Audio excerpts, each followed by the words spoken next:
बात पूछनी थी। जब राम भगवान लंका जा रहे थे तो उन्होंने ऐसा क्या पूजा किया कि शंकर भगवान को वहाँ समुद्र के पास स्थापित करना पड़ा?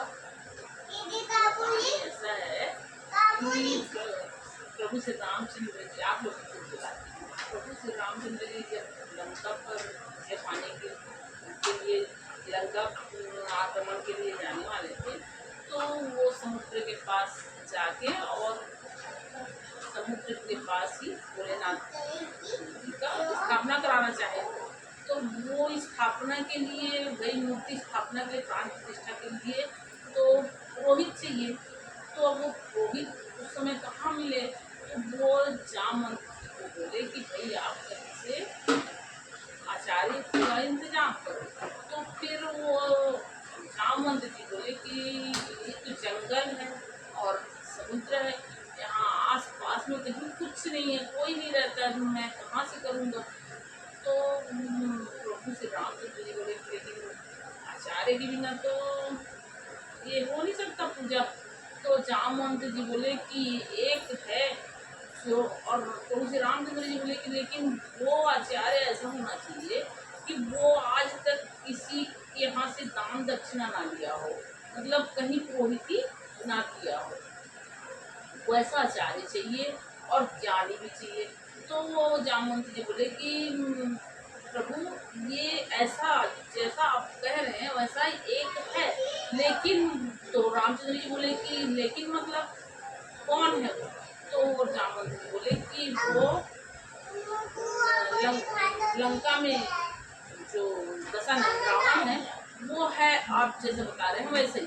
तो रामचंद्र जी जामवंत जी बोले कि ठीक है, आप उन्हें आमंत्रित कीजिए। तो वो जामवंत जी गए वहाँ रावण के यहाँ लंका। अब लंका जब पहुँचे तो रावण को पता चला कि जामवंत जी आए हैं।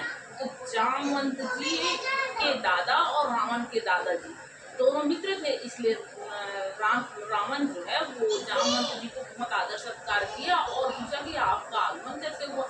जामवंत जी बताए कि देखिए मेरे जो प्रभु हैं उनको मतलब एक यज्ञ करना है, और वो यज्ञ जो है वो बहुत बड़े काम की सफलता के लिए करना चाहते हैं। तो रावण बोला कि कौन है वो तुम्हारे मतलब प्रभु? तो वो बोले कि मेरे प्रभु श्री रामचंद्र जी। तो श्री रामचंद्र जी को कहाँ कौन सा बड़ा काम करना, मतलब कौन से बड़े उसके लिए यज्ञ करना चाहते हैं, कौन से बड़े काम उपलब्धि के लिए? तो जामवंत जी बताए कि वो नहीं, रावण ही खुद बोला क्यों वो लंका में विजय के लिए वो यज्ञ करना चाहते होंगे। तो जामवंत बोले कि हाँ वही। तो क्या आप मतलब उनके आचार्य बनेंगे? तो रावण बोला बिल्कुल बनूंगा मैं, और मैं मतलब निश्चिंत रहो मैं उनका आचार्य बनूंगा।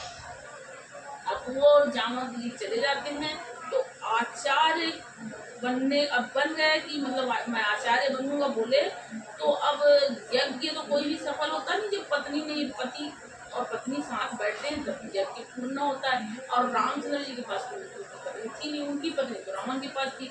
अब रावण लेकिन ऐसा मतलब वो था कि वो आचार्य बनने का पूरा अपना वो निभाया, कहना चाहिए कर्तव्य उस अपने क्योंकि आचार्यों का कर्तव्य है कि अगर उसके यजमान के पास जब पति के लिए कोई चीज की कमी है तो उसको पूर्ति करना वो पुरोहित आचार्य का कर्तव्य है। तो वो अपना कर्तव्य का पालन किया और उसी समय जाके माता सीता से बोला रावण कि तुम्हारे पति यज्ञ करने जा रहे हैं और उस यज्ञ में बिना पत्नी के यज्ञ पूर्ण नहीं होता, तो तुमको वहाँ चलना है। तो कल रथ यहाँ तैयार मिलेगा, उस रथ में बैठ जाना और चलना। लेकिन हाँ शर्त ये है कि वहाँ जैसे ही पूजा खत्म हो उसी रथ में बैठ के तुम आ जाना, क्योंकि वहाँ भी तुम मेरे ही कब्जे में रहोगी, मतलब मेरे उसमें रहोगी।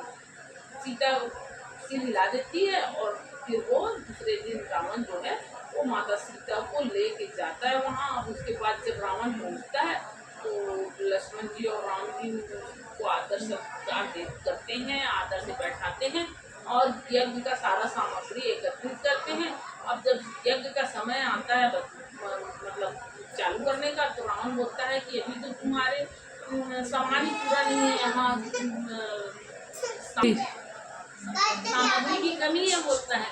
तो वो सामग्री क्या सामग्री की कमी है करके रामचंद्र जी बोलते हैं। तो बोले कि भाई ये यज्ञ के बिना पत्नी के पूर्ण नहीं होता, और तुम्हारी तो पत्नी है नहीं, पत्नी खुलाओ। तो राम जी बोलते हैं पत्नी तो मेरी है नहीं। तो जब पत्नी है नहीं बोलते हैं तो श्री रामचंद्र जी, तो रावण बोलता है कि चिंता मत कीजिए, आपकी पत्नी उस रथ में बैठी हुई है, उन्हें लाइए और अपना यज्ञ पूरा कीजिए। तो फिर रामचंद्र जी जाते हैं, आदर से माता सीता को रथ से उतार के लाते हैं। माता सीता वहाँ बैठती है और उनका यज्ञ संपूर्ण होता है, और उसके बाद माता सीता यथावत फिर उसी रथ में बैठ के और लंका चली जाती है। इस तरह से प्रभु श्री रामचंद्र जी भोलेनाथ का स्थापना किए। वही भोलेनाथ रामेश्वरम के नाम से प्रसिद्ध है। और वो रावण जो है वो अपना पुरोहित मतलब पुरोहित बनते हैं, आचार्य बनते हैं, उसका बहुत अच्छे से कर्तव्य निभाया था। जो आचार्य करना थी वो किया।